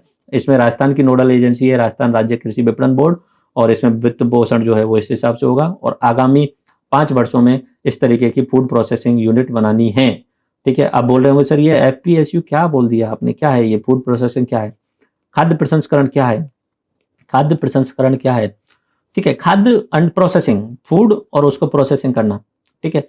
मतलब देखो ऐसा है कि आपने गेहूं उत्पादित किया, ठीक है, इसकी वैल्यू है क्विंटल में या किलो के हिसाब से बोलूंगा, 1 किलो गेहूं की वैल्यू है आपकी 20 रुपए किलो, ठीक है, 20 रुपए 1 किलो की। लेकिन आप इसमें कुछ इनपुट्स दे दो, इसमें कुछ प्रोसेस कर दो, तो इस 1 किलो की वैल्यू निकल के आपकी हो सकता है कि 100 रुपए पर केजी तक भी हो जाए, ठीक है, 100 रुपए पर केजी तक हो जाए। बोले कैसे, कि आप इसमें दूध मिलाओ, आप इसमें चीनी मिलाओ और पार्ले जी के बिस्कुट बनाओ। 5-5 रुपए के बेचोगे ना तो 20 बिस्कुट में जाके 1 किलो का वजन आएगा, तो 100 रुपए हो गया उसी चीज का वैल्यू। तो फूड की प्रोसेसिंग करने के बाद में जो गेहूं था या जो फसल थी उसकी वैल्यू बढ़ जाती है, वैल्यू एनरिच हो जाती है। इसलिए फूड प्रोसेसिंग यूनिट्स बनाई जानी चाहिए। अब तक क्या था कि बड़ी बड़ी कंपनियां फूड प्रोसेसिंग बनाती थी, अब सरकार बोल रही है कि यार बड़ी कंपनियों के तो बस का है नहीं, उतना ज्यादा कर नहीं सकते, तो छोटे लेवल पे करो, small food processing units develop करवाओ और 2021 से लेके 2025 तक जो है वो इतनी सारी फूड प्रोसेसिंग यूनिट करने में हम आपका सहयोग करेंगे। ओके, ये हो गई बात फूड प्रोसेसिंग के लिए। बाकी एग्रीकल्चर में अगर डेवलपमेंट करना है, विकास करना है, किसान की आय को दोगुना करना है, तो सबसे इंपॉर्टेंट है फूड प्रोसेसिंग। सिर्फ ये मैंने आपको एग्जांपल बताया पार्ले जी वाला गेहूं का, ठीक है। आप अगर टोमेटो का उत्पादन कर रहे हो, ठीक है, टमाटर का उत्पादन कर रहे हो, आप बेच रहे हो 20 रुपए पर केजी, अगर आप इसमें प्रोसेसिंग करके इसे केचप बना देते हो, ठीक है, वो बनाते हो, क्या बोलते हैं उसे, किसान केचप बोल देता हूं मैं, ठीक है, तो वो आप बना देते हो, तो ये जो 20 रुपए किलो इसकी वैल्यू 100 रुपए किलो तक पहुंच जाएगी। ओके, आप आम का उत्पादन कर रहे हो, आम ठीक है आपका 50 रुपए किलो जा रहा है, लेकिन आप उसे प्रोसेसिंग करके अगर उसे फ्रूटी में कन्वर्ट कर देते हो तो आपकी वही चीज जो 50 रुपए किलो में जा रही थी वो 200 रुपए किलो भी हो जाएगी। फाइनल प्रोसेसिंग करने के बाद में आपकी जो ओरिजिनल जो प्रोडक्ट था उसकी वैल्यू एनरिच हो चुकी है। पार्ले जी में कर सकते हो, इधर कर सकते हो। आप आलू का उत्पादन कर रहे हो, आप इसे वैसे तो बेच रहे हो 2 रुपए 5 रुपए पर केजी, अगर आप चिप्स कंपनी बना लो तो आप इसी 2 रुपए 5 रुपए पर केजी के बजाय आप पर किलो 100 रुपए पर केजी भी बेच सकते हो, क्योंकि चिप्स में थोड़ी सी चिप्स होती है, आलू को कट करके उसमें मसाला मिलाया और उसमें नाइट्रोजन भर के और डाल दिया, ठीक है, तो फिर ये जो है वो आपकी चिप्स का उत्पादन करके यानी फूड प्रोसेसिंग यूनिट्स के माध्यम से आप वैल्यू इनरिच कर सकते हो और पैसा कमा सकते हो। ये हुई बात आपकी। उसके अलावा अगली योजना है PMFME, formalisation of micro food processing enterprise units. तो ये जो असंगठित हैं इनको थोड़ा सा फॉर्मल करवाना है सरकार को तरफ से, इनके लिए सूक्ष्म खाद्य प्रसंस्करण उद्योगों में वृद्धि करवाने की कोशिश करनी है। तो यही इसका उद्देश्य है। FME और ये अपना खाद्य प्रसंस्करण उद्योग उन्नयन योजना सेम जुड़े हुए हैं। उसके बाद में आती है उद्यानिकी। उद्यानिकी से रिलेटेड सारी चीजें मैं बता चुका हूँ। उद्यानिकी निदेशालय 1980 में बना था। सेंटर ऑफ एक्सीलेंट मैंने आपको पहले ही बता दिए, सारे के सारे खजूर वाला, आम वाला, वो सब मैंने पहले बता दिए। और ये सारी योजनाएं भी मैं आपको बता चुका हूं। तो उद्यानिकी ऑटोमेटिक कंप्लीट हो जाता है। बागवानी मिशन मैंने बता दिया, कृषि वानिकी मिशन उप मिशन मैंने आपको बता दिया, राष्ट्रीय आयुष मिशन जो बता दिया औषधियों के रिलेटेड, कुसुम योजना मैंने बता दी, फर्टिगेशन फर्टिलाइजेशन ये अपनी किससे रिलेटेड थी, पोषक तत्वों की दक्षता बढ़ाने के लिए थी। ओके, तो अब ये वाला पार्ट अपना पार्ट 1 कंप्लीट होता है। एक्चुअली में इसको भी हमने पार्ट 1 को 2 भागों में बांट लिया, ठीक है। तो आई बेस की ये समझ में आ गया होगा।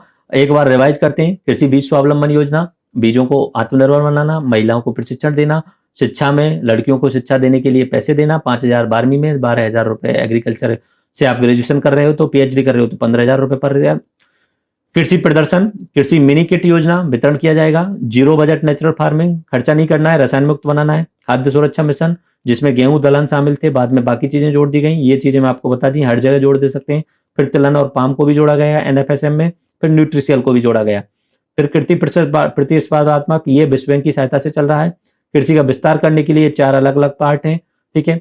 टिकाऊ खेती यानी आपको भूमि उर्वरा शक्ति का ध्यान में रखते हुए वर्षा आधारित क्षेत्र का विकास करते हुए टिकाऊ खेती का विकास करना है।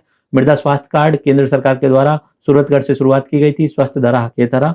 राष्ट्रीय कृषि विकास योजना 2007 में, इसमें बहुत सारे उत्कृष्टता केंद्र हैं जो आपने अभी उद्यानिकी वाले में भी मैंने बात करी, तो ये रट लेने प्री के लिए, तो ये मैंने मसाला पार्क आपको बता दिया। सिंचाई योजना, हर खेत को पानी, पर ड्रॉप मोर क्रॉप, इसमें ये योजना को जो शामिल कर दिया गया था, ठीक है। फसल बीमा योजना, ये प्रीमियम 2% 1.5% आपको पता होना चाहिए। बागवानी मिशन कोई खास बात नहीं है, बट राज्य अंश योजना का संबंध किससे है तो बागवानी से है। ओके, आयुष मिशन औद्योगिकों के लिए। PM कुसुम योजना, ये पहला घटक इंपॉर्टेंट है, बाकी घटकों में तो सोलर पंप है वो बदलने हैं बस। ओके, ये पोषक तत्वों के लिए है। ओके, उसके बाद में हमने बात करी कृषि विपणन में 2 विपणन निदेशालय 1980, राज्य कृषि विपणन बोर्ड 1974, ये 2 हैं। APMC मंडियां बनाने का काम करती है, APMC एक्ट। ओके, उसके बाद में ई नाम जो है वो सभी मंडियों को जोड़ने के लिए इलेक्ट्रॉनिक पोर्टल के द्वारा, ये तो मंडियां बन गई, ई नाम के द्वारा सभी मंडियों को इलेक्ट्रॉनिक जोड़ दिया गया, पारदर्शिता आ गई। वर्तमान में 1000 मंडियां जुड़ी हुई हैं 18 राज्यों की। ओके, राजस्थान से 144 मंडियां भी जुड़ी हुई हैं। राजीव गांधी कृषक साथी योजना मैंने बताया, कृषि विपणन में अगर कुछ दुर्घटना घट रही है तो हो रहा है। किसान कल्याण योजना, 5 रुपए में बढ़िया खाना मिल जाएगा किसान को, पहला पुराना नाम था अपनी रसोई योजना। महात्मा ज्योतिबा फुले मंडी श्रमिक योजना काफी इंपॉर्टेंट है, याद रखना। ये जो हमाल पल्लेदार श्रमिक होते हैं इनको आर्थिक संबल देने के लिए। इसमें पितृत्व अवकाश 15 दिन का है, मजदूरी सहित है। श्रमिक महिला की खुद की शादी या 2 बच्चों की शादी के लिए 50-50 हजार रुपए, ठीक है। उसके बाद में प्रसूति महिला के लिए 2 बच्चों के जन्म तक 45-45 दिन का भुगतान सहित आपको मातृत्व अवकाश है। अगर बीमार हो जाते हो तो 20,000 की सहायता है, और बच्चे अगर 60% से अधिक लाते हैं तो पैसा मिलेगा। कृषक कल्याण कोष शुरुआत में 1,000 करोड़ का था, बाद में इस योजना के तहत उसमें 1,000 करोड़ और जोड़ दिए, और इस बार के बजट में उसे 3,000 करोड़ जोड़ करके टोटल 5,000 करोड़ कर दिया। और सभी जो मिशन है उन्हें फास्ट मोड पे कर दिया गया है कृषि से रिलेटेड। पीएम खाद्य प्रसंस्करण यूनिट्स के लिए अगले 5 साल में इतनी 6638 स्मॉल फूड प्रोसेसिंग यूनिट्स को डेवलप करना है, और ये वाला जो है वो भी खाद्य प्रसंस्करण से रिलेटेड है, ये उद्यानिकी वाला। तो ये काफी बड़ा हो चुका है, पार्ट 1 के भी 2 पार्ट हो चुके हैं, बट कोई नहीं, आपको ये समझना ही है क्योंकि ये मेंस में काफी इंपॉर्टेंट रोल निभाने वाला है। धन्यवाद। इसके हम सेकंड पार्ट में हम जो बात करने वाले हैं वो हम बात करेंगे यहाँ पे जल संसाधन परियोजनाएं, पशुगणना, पशुपालन विभाग, इन सब के बारे में। धन्यवाद, जय हिंद। मिलते हैं नेक्स्ट पार्ट, सेकंड पार्ट में। Thank you all.